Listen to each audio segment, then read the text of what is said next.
Olá, boa noite. Baixa imunização contra poliomielite preocupa e autoridades brasileiras emitem alerta sobre a necessidade de vacinação.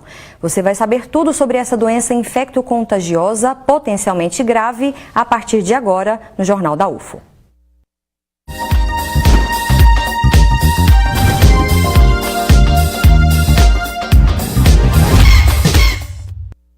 Segundo o Ministério da Saúde, pode haver surto de poliomielite em mais de 300 cidades do Brasil e aumentou o número de casos da doença pelo mundo. Uma picadinha ou algumas gotinhas na hora podem até dar em choro, mas nada melhor para os pais do que saber que o filho está protegido. Luciene e Wesley ficam de olho nas marcações do cartão de vacinas do Heitor para manter a vacinação em dia. A gente fica com dó, mas é pro bem deles, né? Melhor do que passar meses no hospital com uma doença que às vezes até que chega a caso de morte, né? Então, eu acho muito importante essa vacina. Eles trouxeram um bebê de 4 meses para tomar 3 vacinas, entre elas a segunda dose contra a poliomielite. Para estar protegida, a criança deve tomar uma dose aos 2 meses de vida, a segunda aos 4 e a terceira quando completar 6 meses. Depois tem um reforço aos 15 meses e outro aos 4 anos de idade. Está disponível no SUS, mas nem todos os pais levam seus filhos para vacinar. O Ministério da Saúde deu alerta. 312 cidades brasileiras têm baixa cobertura vacinal da polio. A Organização Mundial da Saúde também chamou atenção para o aumento da poliomielite no mundo. Em 2017 foram registrados 96 casos, 54 a mais que em 2016. De acordo com o Ministério da Saúde, a média de cobertura da vacinação contra a poliomielite no Brasil foi de 78% em 2017. Nos 4 primeiros meses de 2018, aqui em Uberlândia, segundo a Secretaria de Comunicação, a média foi de 91,8%. A meta, um número satisfatório, seria de 95% de cobertura. A gente tem direito, mas tem dever. Então você tem dever, obrigação de levar seu filho para vacinar. Aí quando é o primeiro ano de vida, como são mais vacinas, né? Começa desde cedo a vacina, praticamente de mês em mês uma vacina, então fica mais visível, lembram mais sobre a questão da vacina. A partir de 1 ano, depois de 9 meses vai para 1 ano. Então aí parece que vem um esquecimento, não dá tanta importância. E a questão das doenças também. As doenças, talvez as pessoas não escutam falar, não morreu ninguém daquela doença. Então as pessoas acham que não tem tanta importância. E ela tem importância, não morreu porque todo mundo está vacinando. Porque se parar de vacinar, nós vamos começar a ter complicações, sequelas, né? Dessas doenças deixam sequelas e pode levar a óbito também. A vacinação obrigatória é prevista no Estatuto da Criança e do Adolescente. Aqui em Uberlândia nós temos 70 salas de vacinas. Todas as UAIs têm, né? São 6 UAIs com sala de vacina. Nós temos as UBSs e os PSFs. Lembrando que 6 unidades têm horário estendido. Os locais que funcionam até mais tarde são as UAIs Tiberi, Martins, Pampulha, Planalto, Luizotti e Roosevelt. O atendimento vai até às 8 da noite. Essa neuropediatra do Hospital de Clínicas de Uberlândia explica que a poliomielite é uma doença transmitida pela boca, quando tem contato com algum material contaminado por fezes, como a água. Por isso é importante o saneamento básico adequado. Poliomielite, ela é ocasionada por um vírus. Esse vírus, ele habita normalmente o trato digestivo do ser humano, ou pode se alojar aqui na garganta. E quando ele penetra no sangue, ele pode atingir a medula e, com isso, ocasionar uma paralisia de membros. Normalmente uma paralisia assimétrica, um lado mais comprometido do que o outro. A vacinação é essencial para evitar que a doença se espalhe. No Brasil, já tem muitos anos que nós não temos casos, mas ainda existem casos no mundo. Nós temos muita migração de pessoas, as pessoas elas viajam bastante. Então, se nós tivermos uma cobertura muito baixa no nosso país, existe o risco, sim, dessa doença surgir novamente. Bom, e para falar sobre poliomielite, convidamos o neurologista do Hospital de Clínicas da UFO, Vinícius Teodoro, e a pediatra também do Hospital de Clínicas da UFO, Geisa Miranda. Boa noite, doutora Geisa. Boa noite. Muito obrigada pela presença. Boa noite, doutor Vinícius. Obrigada pela presença aqui no Jornal da UFO. Doutora Geisa, você fala como médica e paciente. Você teve poliomielite? Explica pra gente. Eu tive poliomielite com 1 ano de idade. E na época, a minha mãe nem sabia o que era. Ela tinha mudado de cidade e estava com 3 filhos pequenos. E aí ela ficou sabendo que ia ter uma campanha e ela levou. Eu cheguei a tomar uma dose, eu e meus irmãos, né? E aí com 1 ano eu contraí a doença. O sintoma, a consequência principal seria a paralisia ou ela é rara nos casos de poliomielite? Então, a poliomielite é uma doença viral, que é provocada por um vírus, né? E aí, de gravidade, é bem variável, porque eu acho que pode manifestar desde um resfriado até uma manifestação mais grave, deixando sequelas, né? Porque ele tem um acometimento muscular, mas é uma paralisia mais flácida. E aí acomete grupos musculares, né, de graus variados. E falando nessas sequelas, doutor Vinícius, é uma doença neurológica ou as consequências podem ser neurológicas também? Como é que funciona? Sim, ela é considerada uma doença neurológica a partir do momento que é a lesão principal, né? A gente tem 1%, né, dos pacientes que desenvolvem a poliomielite, ou seja, a infecção poliomielite, só 1% vão desenvolver esses sintomas motores que a gente tem.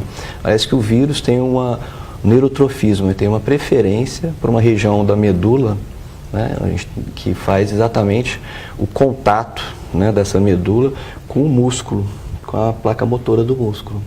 Então esse vírus vem a destruir, né, essa parte da medula, que a gente chama de H medular, né, a parte anterior, e depois de um tempo o organismo tenta refazer essa conexão. Então na realidade ele vai fazer uma conexão um pouco defeituosa, a gente chama de neurônios gigantes, que vão tentar conectar de novo essa região aqui da medula que ficou com os neurônios meio... morreram alguns grupos neuronais, tentando se conectar, mas essa conexão não fica tão boa. Ela conecta assim como se fosse um fio para várias placas motoras, em vez de ser um fio para cada placa motora, né? E essa placa motora é aquela que está no músculo, que vai dar a força muscular, né? Então você vai passar o estímulo, né, pela região da medula, vai chegar nessa placa motora, essa placa motora vai fazer a contração do músculo. Então a gente perde a parte motora. Então é uma doença exclusivamente motora, né? Ela não traz sintomas sensitivos, mas ela pode trazer desde sintomas de disfunções esfincterianas, né, que pode pegar na medula na região de controle esfincteriano, ela pode trazer insuficiência respiratória, né, que é mais grave. Então a criança evolui para uma insuficiência respiratória, para ventilação mecânica, essa é mais difícil de sair. Problemas de disfagia, né, de deglutição. E problemas motores. Por conta dessa paralisia. Por conta dessa paralisia. Então, depende do local em que esse vírus teve a preferência, ele vai dar esse tipo de fenômeno motor. Então, mas geralmente é motor. Então, não tem paralisia cerebral quando a gente fala de poliomielite? Não. A gente sabe que é uma paralisia. A paralisia cerebral, assim, parece um termo muito genérico, né? Na realidade, é uma paralisia motora, porque perde-se a força, mas é uma lesão na medula, não é no cérebro, não. Doutora Geisa, vacina não deixa ninguém 100% imune a contrair uma doença? Não, nenhuma vacina. Por isso que eles fazem mais de uma dose, né? Para cada dose vai aumentando um pouco a porcentagem, mas não tem nenhuma vacina que garanta 100% de eficácia. Quais são os principais sintomas da poliomielite para quem está em casa, às vezes, né? Para ficar em alerta mesmo. São semelhantes, por exemplo, a uma gripe comum ou não? Começa às vezes como um quadro viral mesmo, né? De febre, de tosse, coriza, e aí vai evoluindo. Nos casos em que vai ter a sequela, né, vai tendo um acometimento muscular, é um membro, uma perna que começa a não se mover, a outra. No meu caso, foi acometido as 2 pernas, né, os 2 membros. A poliomielite geralmente acomete só crianças ou há casos em que adultos podem contrair a doença? Eu acho que pode acontecer, mas é muito raro, adulto, né? Adulto é muito raro. De criança. É mais comum em crianças. Pode acontecer em adulto, sim. Pode, mas é mais raro. É por isso que a campanha, o esquema de vacinação é feito a partir dos 2 meses de vida. Né? Doutor Vinícius, a questão da síndrome pós-poliomielite, a chamada SPP, o que é isso? Então, essa é uma síndrome que ela foi proposta até há pouco tempo, a gente não tinha essa noção, porque a gente não tinha estimativa de tempo de vida dos pacientes de poliomielite. Então, é uma síndrome que ela surge geralmente depois de uns 15 anos, mas geralmente entre 30 a 50 anos de doença. Então, os 3 sinais e sintomas que mais chamam a atenção na síndrome pós-pólio é depois que a criança teve a paralisia, ela perde a força, recupera um pouco e tem um momento de um platô, né? Fica por igual. E depois ela começa a perder a força desse membro de novo, ou perder a força de algum outro membro que ela não tinha problema. Refere-se muito fadiga. Então ela, eu conseguia subir essa escada aqui tranquilamente, agora eu chego no meio da escada e não consigo mais. Ele fica com mais fadiga e muita dor. Então esses são os 3 sintomas e sinais mais comuns, né, da síndrome pós-pólio. Geralmente tem um tempo, né, para acontecer isso, como se fosse um desgaste. E isso provavelmente está ligado àquela problema que a gente tinha relacionado, aquela que eu acabei de falar, é a formação, né? Quando a gente perdeu a conexão daquela região da medula com a placa motora, quando tentou se refazer essa conexão, ela não ficou muito perfeita. Então ela se desgasta com mais facilidade. Depois de alguns anos, vai se perdendo essas conexões e ela começa a ter todos os sintomas como se tivesse a poliomielite de novo. Então é como se a doença voltasse, ela Como se a parou doença um tempo... voltasse. Não é tão importante o déficit motor, mas é um déficit que vai piorando. E esses sintomas precisam ser recorrentes, assim, ou bastam alguns meses? Como é que é o diagnóstico dessa síndrome? A gente espera pelo menos de 6 meses a 1 ano dos sintomas, e geralmente os sintomas associados, né, que é a fadiga, a dor, a perda motora de alguma região que já não existia, que não tinha, ou do mesmo membro que já tinha problema, e algumas atrofias que surgem, disfunção esfincteriana que pode surgir que a pessoa não tinha, distúrbio do sono, ela começa a fazer a apneia do sono. Então tem alguns sinais e sintomas que levam a gente a fazer o diagnóstico. O diagnóstico é clínico, é achando esses sintomas e descartando outras possibilidades.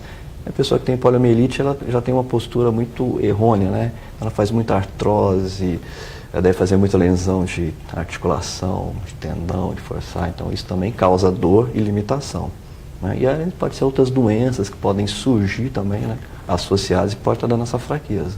Então a gente tem que descartar algumas, né, para ver se não são, ver se tem esses sinais e sintomas e ter pelo menos 1 ano. Não tem nenhum exame que comprova? Não tem. É somente clínico? Por enquanto, sim. Falando em tratamento, a gente não pode falar em tratamento para poliomielite, doutora Geisa? Não, porque na verdade você vai ficar com as sequelas e aí você vai fazer um trabalho de reabilitação, né? Então é fisioterapia, natação, é mais um trabalho de reabilitação mesmo. Mas um tratamento, tá com pólio, vai tomar esse remédio. Não, não tem.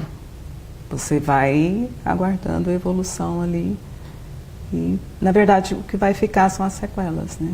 Não tem um tratamento definido. Na sua época existia algum tipo de preconceito em relação a quem tinha poliomielite? Por conta do contexto da época? Olha, eu tive pólio com 1 ano, né?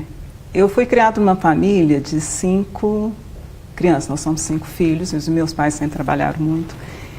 E eu brinco, eu falo assim, eu nunca tive tempo de lembrar que eu tive pólio, porque minha vida sempre assim, eu fiz muita coisa, né?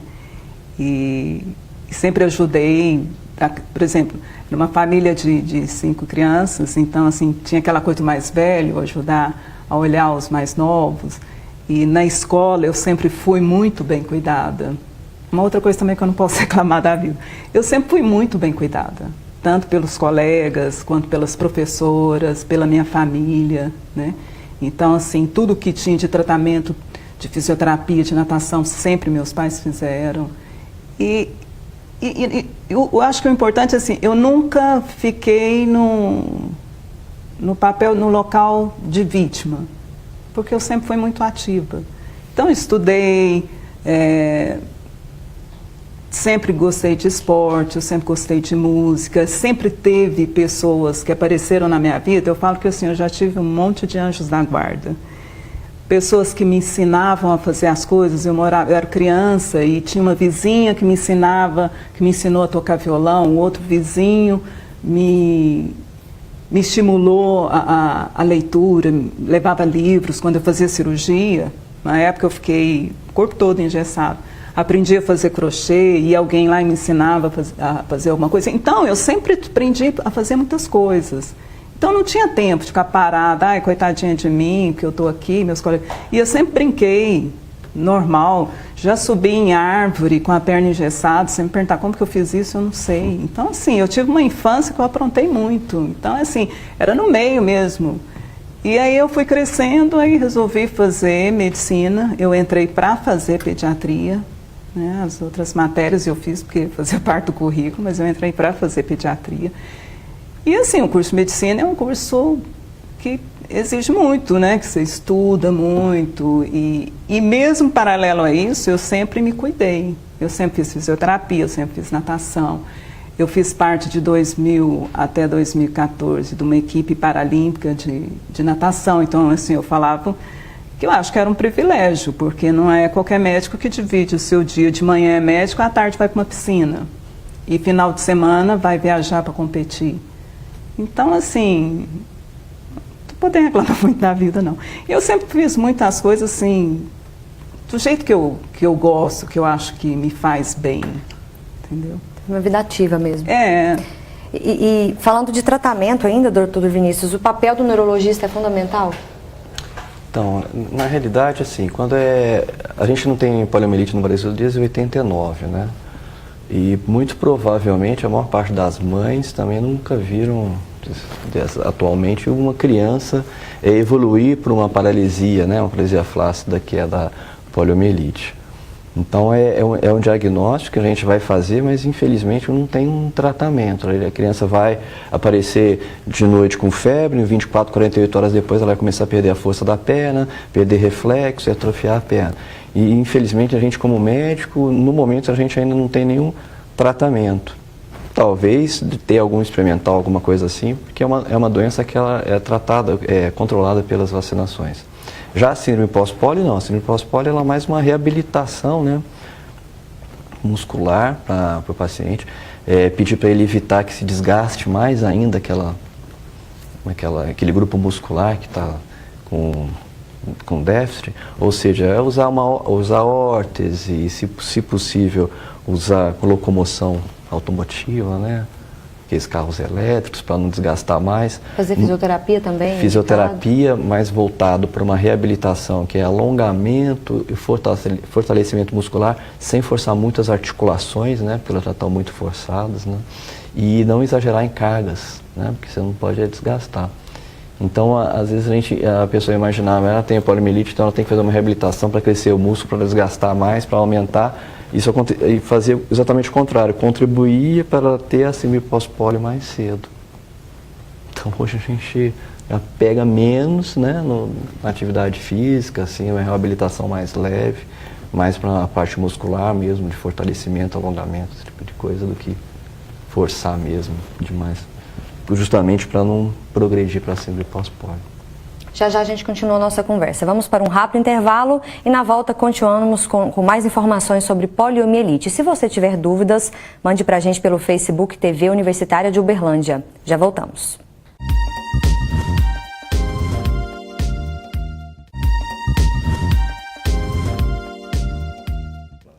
Estamos de volta. Veja agora a previsão do tempo para amanhã.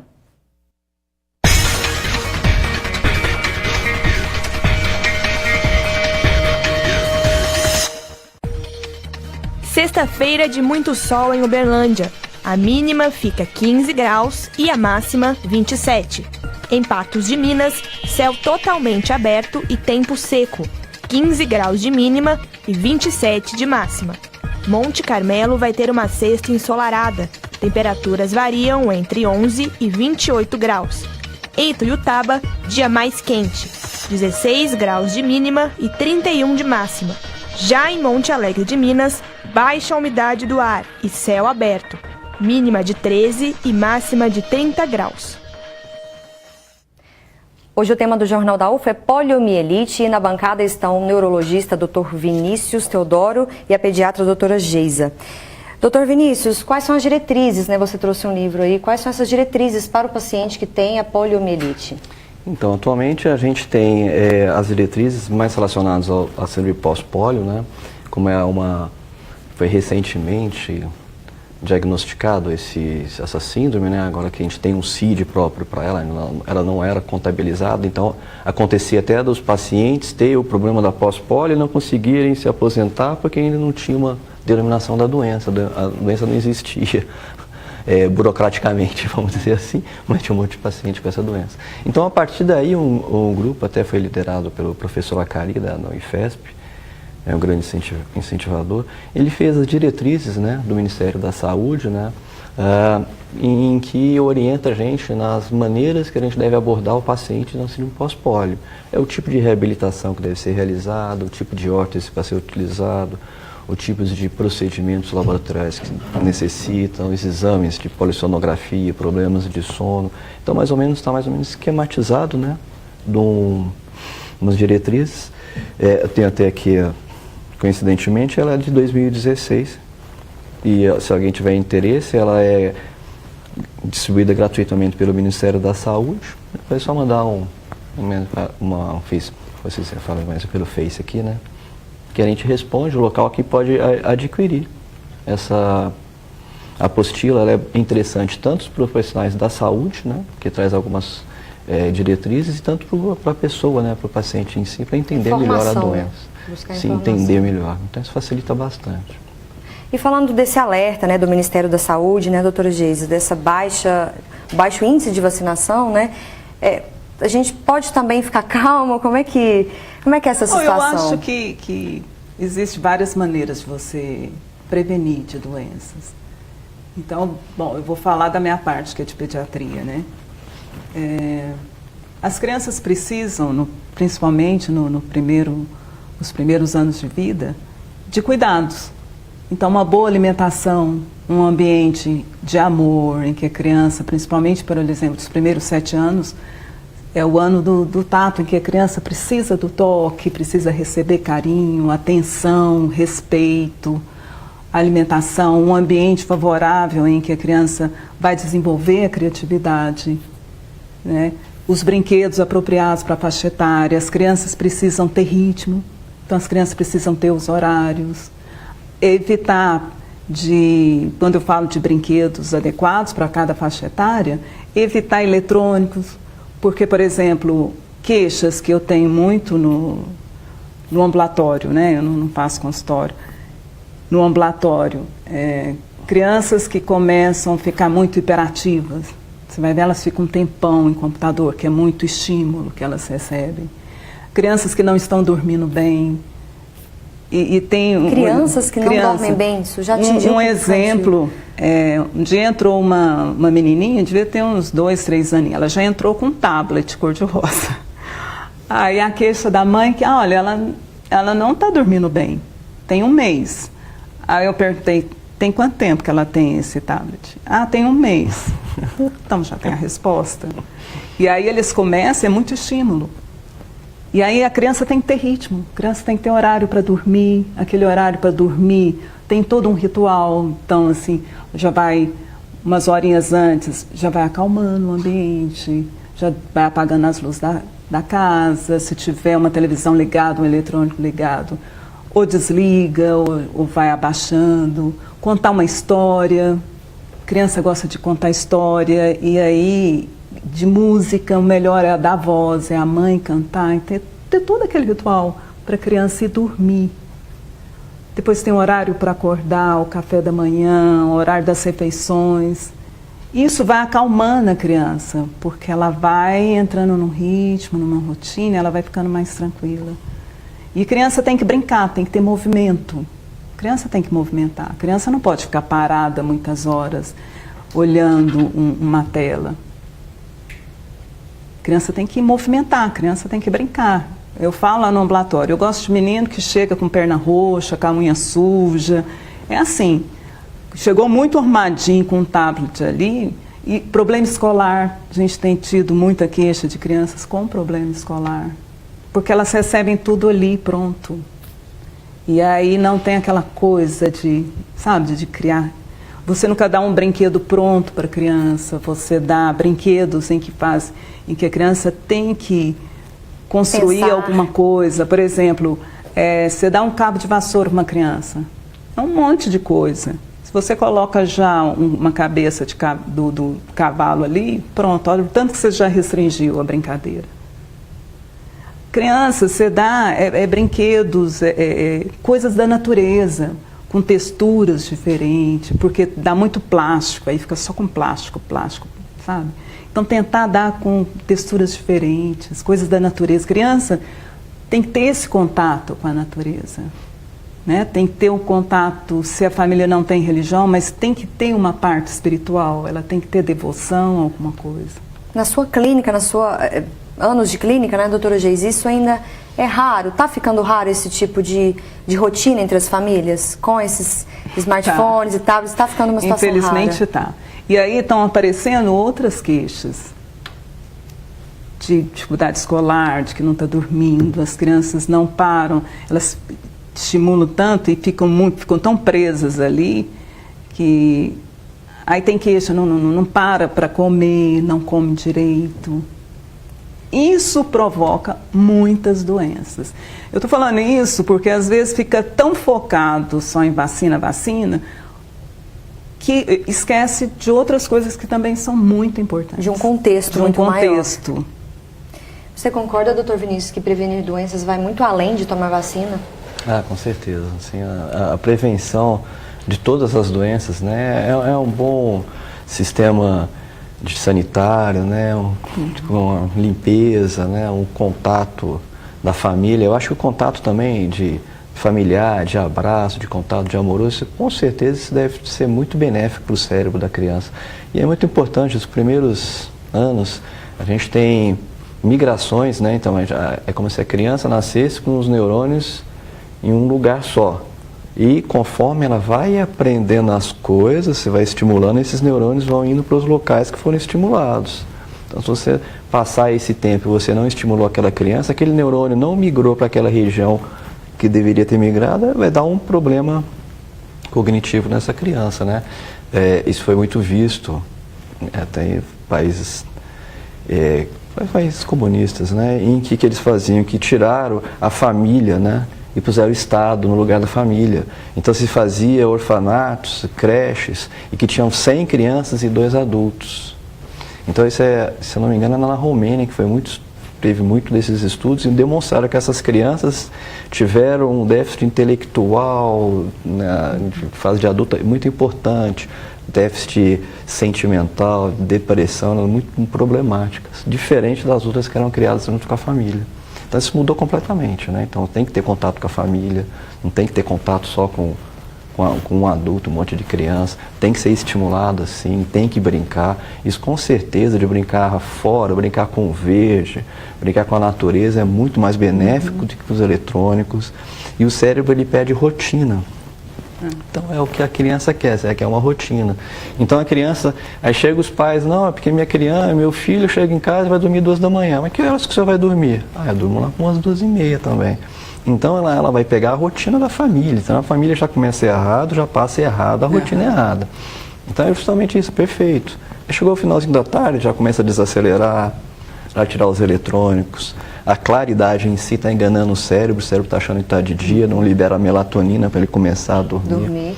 Então tudo isso vai fazendo diferença, né? O horário certo, sempre no mesmo horário, dormir até o outro dia. E hoje a gente está numa sociedade hiperativa, né?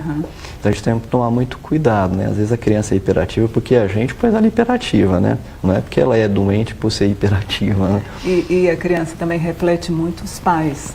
Demais. Então eu falo que muito importante não isso. adianta a mãe chega para mim com uma queixa de uma febre, a criança está com febre, a criança está com uma dor na barriga, a criança está muito agitada. Tudo bem, eu vou examinar, vou fazer a parte médica, né? Eu vou examinar a criança, né? Se eu achar que precisa de passar algum medicamento, se tem um foco de infecção, eu vou tratar. Mas, na verdade, a criança refletindo alguma questão da família, da mãe. É o espelho da casa, né? É o espelho da casa. Então, não adianta eu ficar em cima da criança. Eu também tenho que cuidar da mãe, eu também tenho que cuidar do pai. E é nítido a diferença quando você começa a mostrar isso para a mãe e a mãe começa a ver que a criança está mostrando alguma coisa E aí ela começa a perceber, e é interessante que muitas vezes ela já chega no consultório e fala assim, ai, teve febre, olha, mas aquele dia eu tive problema no trabalho, aconteceu isso, eu fiquei assim, não sei o quê. E as mães começam a falar, não, de fato, o dia que eu estou cansada, muito agitada, aquele dia as crianças não ficam bem também. As crianças, por exemplo, o nenenzinho tem mais cólica, o nenenzinho vomita mais, as crianças ficam mais agitadas, não comem direito. Isso também é importante, entendeu? Então, não é só a vacina. Na verdade, por trás dessa história de vacina, tem muito mais coisas. Que precisam ser observadas, como a gente fez aqui observadas. hoje. Né? E é muito interessante, eu vejo no consultório, quando você também cuida da mãe, cuida do pai, a criança melhora mais rápido e elas adoecem menos. Fica a reflexão aí para quem está nos assistindo. Vacina é importante, mas o contexto é muito maior. Mas tem muito mais coisa, além de uma vacina. Muito obrigada, viu, doutora Geisa? A gente precisa encerrar. Obrigada, doutor Vinícius, pela participação aqui no Jornal da UFO. E a gente fica por aqui, mas antes, lembrando que a pauta de amanhã é preconceito linguístico. Você já foi discriminado pela forma como fala ou escreve? Tem bate-papo com especialistas sobre esse assunto. Boa noite e até lá.